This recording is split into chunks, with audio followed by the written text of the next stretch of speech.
Oh, what is wrong with the Fed?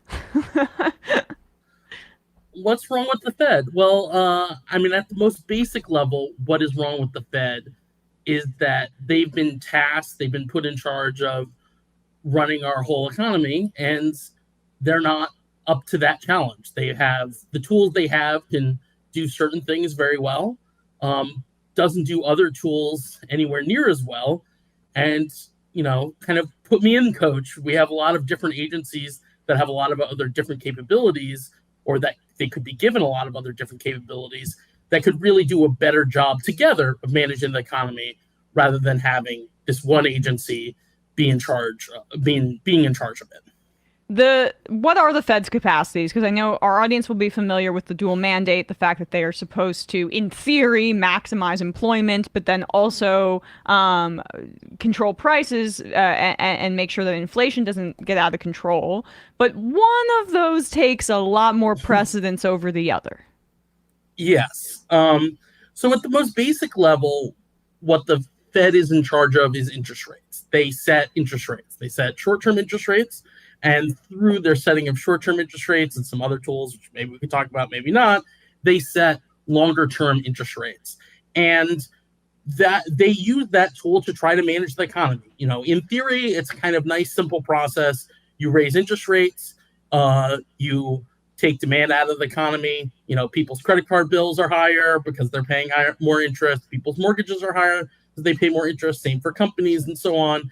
And they get demand out of the economy.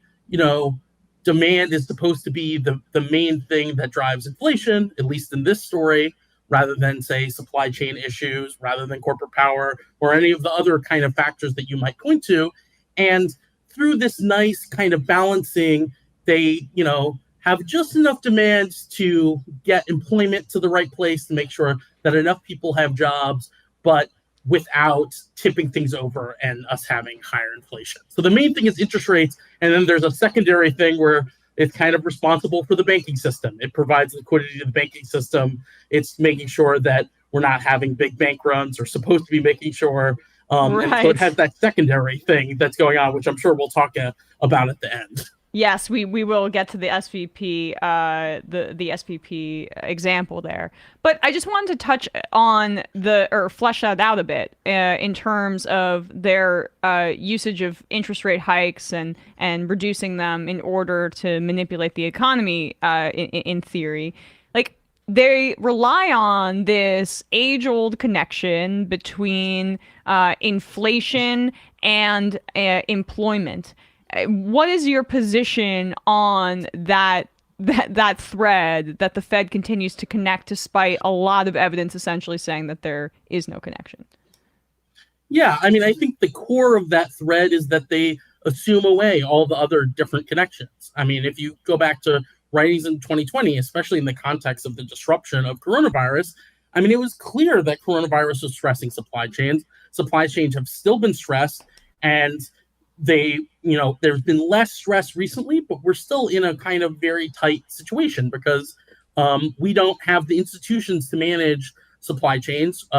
Basically, we've abrogated having agencies really preemptively and proactively manage them. We haven't really invested anywhere near adequately in our ports in a generation, Mm-hmm. and bottlenecks especially at the port of Los Angeles, reflect that lack of investment. And so there's sort of just an assuming away of all these other things, which the pandemic has really put to the forefront, just to focus on demand. And then demand, the focus, even that is kind of circumscribed. It's all about wages. It's all about wages going too high. You might have some little thing happen from some other area, but we call that a shock.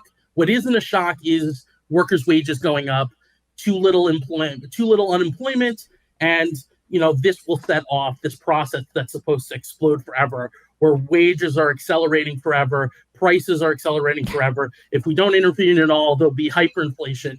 Hyperinflation, inflation. It's all about wages, and everything else is sort of this side story that we kind of put to the side. Say, oh, that's an exogenous. That's not to do. That's something else's problem. That's not something we focus on. What we're focusing on is the problem of inflation, and the problem of inflation always just ends up being the problem of wages. And which is insane because we know that price gouging and COVID, the supply chain issues that you did just lay out there were major drivers of this. But there's less evidence for the gouging. But the corporations understand that the Fed's mandate is like they're in second grade, right? In Yeah. terms of how they can deal with economics. They have very few tools at their disposal. They're in elementary math or they're reading very short sentences. But the economy's in like their senior year, and the Fed doesn't seem to have the updated capacity to deal with the complexities of the economy, and so all they know how to do, and because they're so intertwined with the banking, the big banks, which we can get into at some point, all they're incentivized to do is discipline labor. Like my desire in the midst of the inflation crisis or the panic over it was to go after corporate price gouging, but that's so beyond the capacity of the Fed that it's unimaginable for them. Yeah, and I think there's a few different layers to this. One is just the most basic layer. They don't have the tools, so they don't want to emphasize that. They've put in their mandate to have, as you said, maximum employment, price stability. All they have to do, all they have are their tools. And so if they emphasize these other things and say, well, we're not going to respond to this latest round of inflation because that's mainly about particularities in the housing market. That's mainly about supply chains. That's mainly about, rising corporate profit margins, as former Vice Chair Lael Bernard talked about before she went over to the National Economic Council. Like these kind of things, if they talk about it, they're essentially admitting, well, they can't do things about inflation and they're not going to be responding to it. And that creates a whole panic in the business press of saying, they're letting inflation happen. And they don't, and they, for some good reasons and some more cynical reasons, don't trust any other agency to really respond to problems. But what this all comes to is essentially that we never build the kind of whole of government response that we need to inflation until it's too late. Until there's some recognition in a crisis, so you start doing things, but the things they're doing is very ad hoc. Like to respond to supply chain issues.